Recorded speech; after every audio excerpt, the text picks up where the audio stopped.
So today we are starting with strategic planning. Okay. So what do you mean by planning? First of all, thinking before doing anything is called planning.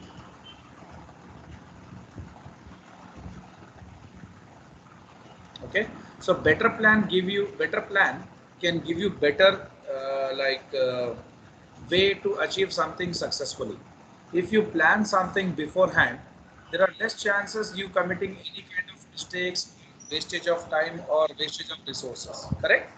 So I will take an example here. I'm taking a simple example. Suppose there is Mr. X who wants to visit the city of Paris. Okay. So Mr. X wants to visit the city of Paris. So here there is a plan he is making, and scenario number two, there is no plan. Let's say, okay.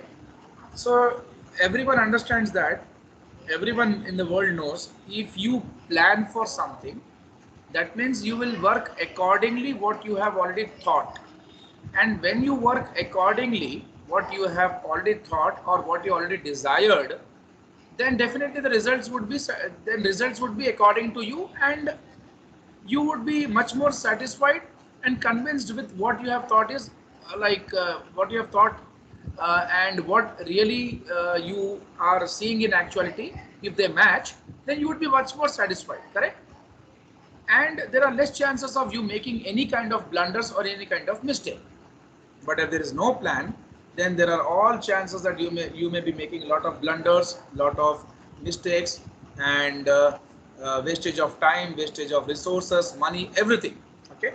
So I would prove that with the help of an example. So let's say you want to go to someone, Mr. X wants to go to Paris, and he is like 6 months back. He is preparing a plan actually.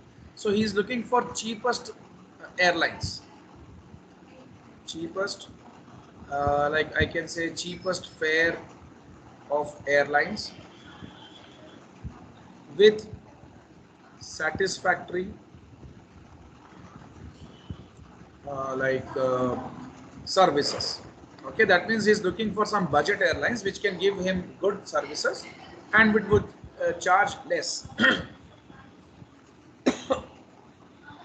So he is exploring for such airlines, and there are a lot of websites available today, and GoIbibo or some other websites whereby this person, Mr. X, can check those websites and he can compare all the fares of all the airlines which are available to go to Paris, and he can see which one is the cheapest one. Okay.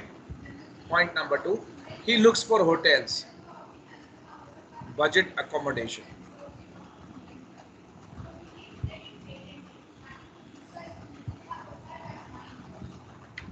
So he looks for good hotels which can give him a very comfortable and a very uh, like uh, very good stay with very with minimal cost. Okay. Then he looks for transport, local transport in the cities. So he takes a pass. There is a in European cities, if you go to London or Paris, they have one pass with which you can use any public transport, either metro train, either bus service or something, for just 8 or 10 euros. Okay. So he wants to take that pass and he wants to use public transport, which can be the cheapest source of travel. And then he sees which places he can go and visit, and all at a reasonable cost.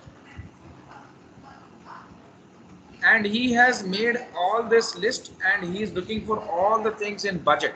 Okay, he's making a budget of the travel of Paris. With this estimation, what he will do is he'll try to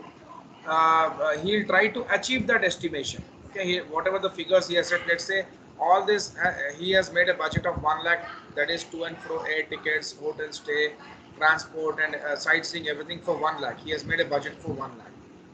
So he wants to see, he should definitely see that he should achieve that budget which he has made for 1 lakh. Okay. And in reality, after coming from Paris, when he will be sitting and he'll be calculating all the expenses, he would be very much happy if the expenses are exactly of 1 lakh, or even somewhat less than that is okay for him. He's satisfied. Okay. If it is, let's say he has concluded the Paris trip for 90,000, he will be much more satisfied. If he has concluded it for 1 lakh, then also he would be satisfied. Then comes no plan. So here he doesn't see what is cheaper and what is costlier. He directly books the ticket and it costs him like $20,000, 20,000 rupees more. And hotels and a hotel and budget, he has not seen any budget accommodation. On the spot he's going to take the hotels, and it's going to charge him $30,000 rupees extra for 10 days. And transport, is only traveling with the private transport, not using any public transport. It's costing him 10,000 rupees more. And sightseeing and all, again 10,000 rupees more. So now what is happening is, and even more expenses, because he has not planned the trip and nothing is planned, extra 10,000 he is also incurring because he is buying costly goods and all. So 20, 30, 50, 60, 70, 80. So 80,000 extra he has spent, and the total cost has been for him 1,80,000. So what do you understand with this? Very easily you understand that if you plan well, you have things in your control. If you don't plan, then things go out of your control, and you end up paying extra penny or extra expenses for them. Okay, you incur more expenses. That is what planning is. Now I will add a word to it, that is strategic planning. Who does the strategic planning? Can you just tell me who does the strategic planning? In the financial manager. The financial manager won't do the strategic planning. The board of directors generally they do. Okay. And they whatever the strategies they make, in the sense financial manager also makes strategy. There's no doubt about that. But the one who makes the crucial and strategies for the companies at the top level, then comes the chief executive officer or chief financial officer. And then what the strategies are made by the board of directors, they try to implement on the organization, and the task of implementation is given to the financial manager. Okay, so I think you understood what I really mean there. Now, planning in order to achieve superior performance. Of course, in my example, I've taken the example of visit of Paris, and you have really seen that because of better plan, there was a better performance, isn't it so? They were saving a lot of money, and they are profitable from that trip, isn't it so? Yes, sir. And the same thing we can replicate on a company. If a company plans everything beforehand, we can say that suppose someone wants to start a small scale hotel for let's say 1.5 to 2 lakhs. If he doesn't even see this budget, you can understand whoever is putting this budget and starting a hotel, it's his lifelong saving.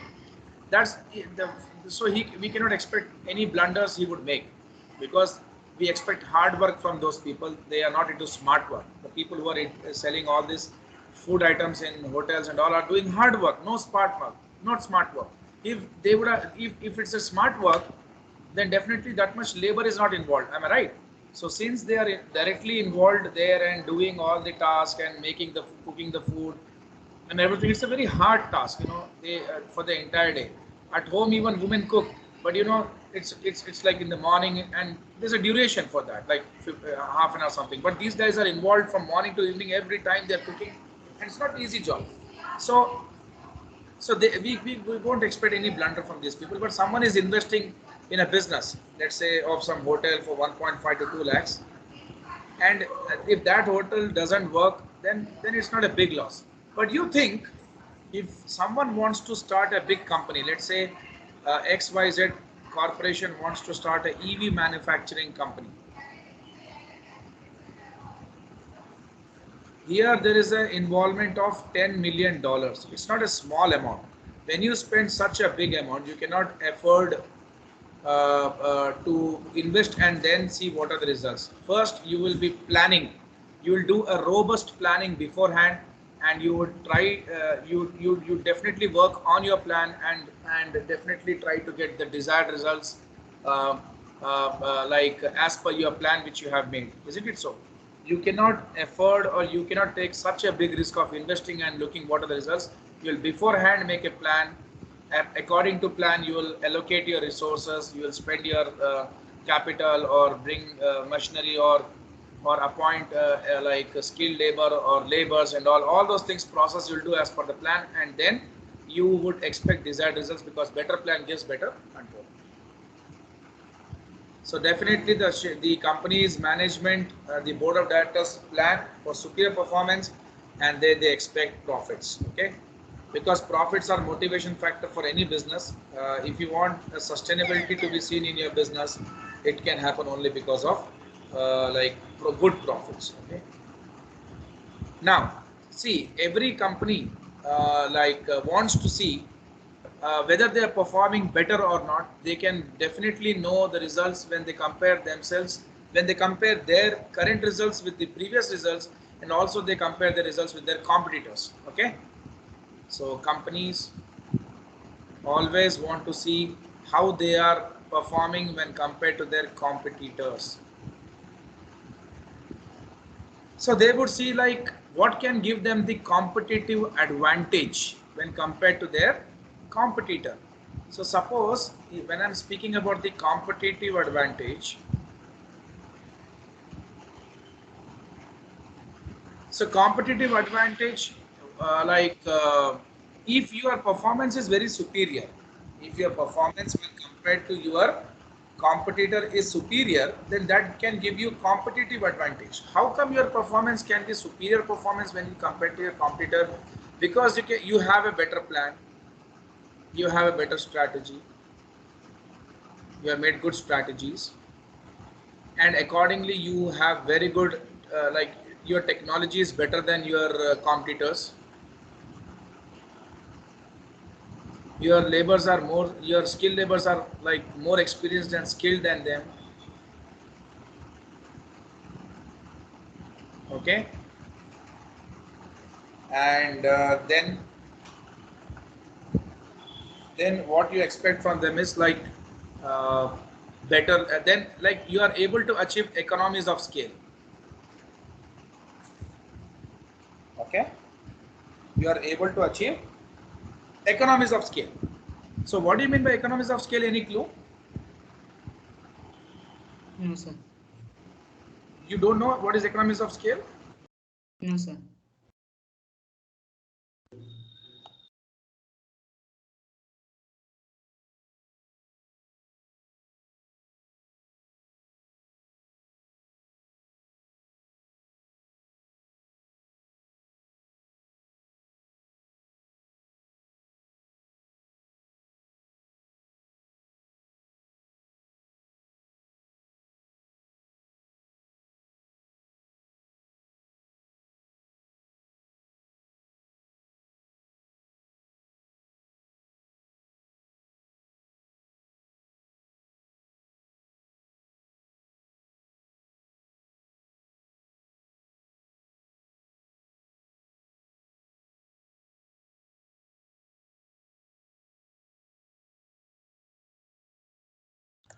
Hello. Hello.